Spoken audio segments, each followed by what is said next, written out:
तर स्वागत आहे तुमचं शेतकरी वाईफ्स या चॅनलवर. तर आणेवारी ही आणेवारी म्हणजे काय आहे व या आणेवारीचे शेतकऱ्यांना होणारे फायदे काय आहेत, याविषयीची माहिती आज आपण आपल्या या व्हिडिओमध्ये जाणून घेणार आहोत. तर चला मग आता आपण सुरुवातीला पाहूया ही आणेवारी म्हणजे काय आहे. तर जमिनीच्या 7-12 उतार्यावरती एकापेक्षा अधिक जर मालक असतील, तर त्या प्रत्येक मालकाच्या वाट्याला किती जमीन येते हे दर्शवण्याचं पद्धत म्हणजेच जमिनीची आणेवारी काढणं. आणि ही आणेवारी काढणं म्हणजेच 7-12 उतार्यावरती आणेवारी दाखल करणं हे केव्हापासून सुरू आहे? तर हे ब्रिटिश काळापासून सुरू आहे. तर ही आणेवारी का काढावी? तर जमिनीतून त्या ठिकाणी किती उत्पन्न निघतंय आणि त्या उत्पन्नाच्या निघण्याहून त्यावरील महसुलाचा अंदाज जो आहे तो बांधता येतो. आणि तो अंदाज बांधताना त्याच्यामध्ये नजर आणेवारी आणि हंगामी आणेवारी अशा 2 पद्धती ज्या आहेत त्या जाहीर केल्या जातात. तर नजर आणेवारी म्हणजे काय, की त्या भागातील उत्पन्न नजरेने पाहून अंदाज लावणे.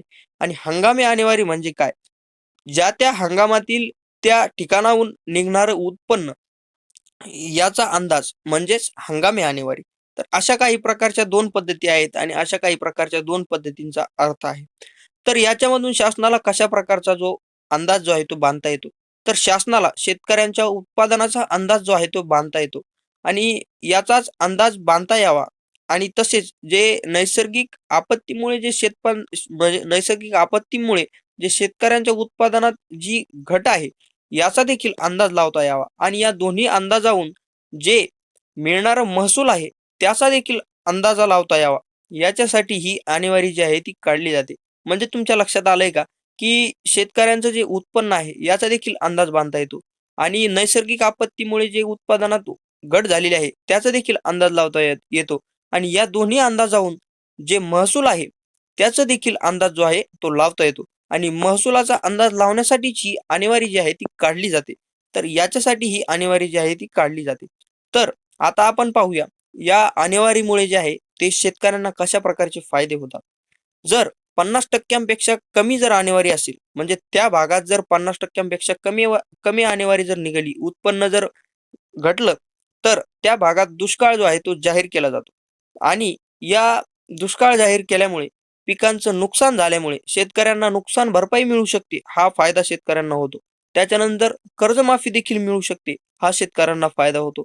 त्याच्यानंतर मुलांच्या शिक्षण व मुलांच्या शिक्षण शुल्कामध्ये सवलती अशा काही प्रकारचा फायदा शिक्षण या क्षेत्रामध्ये शेतकऱ्यांना होतो.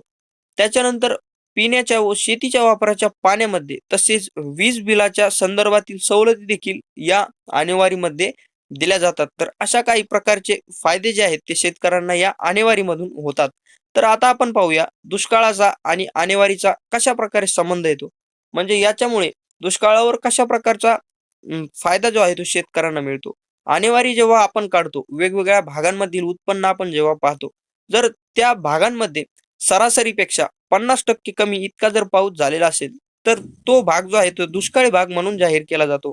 आणि त्याच भागात जर सरासरीपेक्षा 50% जास्त जर पाऊस झालेला असेल, आणेवारी जर निघाली, तर त्या भागात असं काही प्रकारची सुकाळ जो आहे तो समजला जातो. आणि याच्यामुळे शेतकऱ्यांना जो आहे तो अशा काही प्रकारचा फायदा होतो.